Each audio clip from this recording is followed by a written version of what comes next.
କାର୍ଯ୍ୟ କରୁଛନ୍ତି ତାଙ୍କୁ ବର୍ତ୍ତମାନ ଉତ୍ତରଦାयित्व ରହିଛି चीफ मेडिकल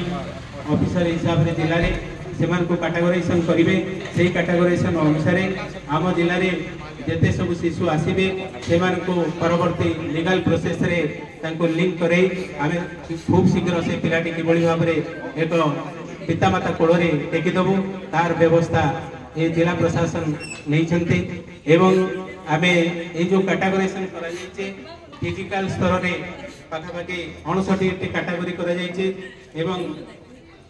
मेंटल स्तर में 6 कैटेगरी कर न्यूरोलॉजिकल कैटेगरी 5 कैटेगरी विभक्त कर जो पिला माने यही कैटेगरी भितर आसुना जमती कि 59 6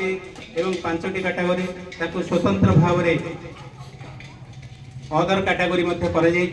ट्रीटमेंट एवं परीक्षा निरीक्षा पर सीडीएम महोदय ताको डिक्लेरेशन करेंगे से कौ कैटेगरी अंतर्भुक्त ता परवर्ती पर्याय रही से पिला को आम रिहेबिलिटेशन करेबू विभिन्न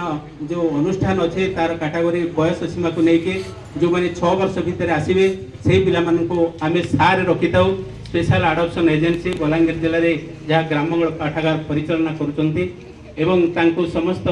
सुविधा सहयोग अर्थराशि भारतवर्षर मिशन वात्सल्य प्रोग्राम अनुसार प्रोवाइड करा जाए एवं से तार कैटर कर पिलामानकु जहाँकि शिशु मंगल कमिटी माध्यम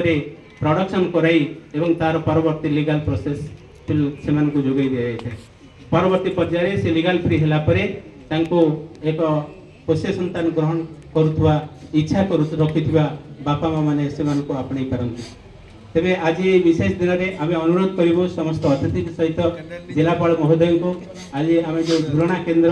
एक स्वतंत्र भाव में टेक्निकल प्रोसेस रे प्रस्तुत होती उद्घाटन करने समस्त को अनुरोध करी प्रथम आम से घूरणा केन्द्र टी शुभ उद्घाटन करिए।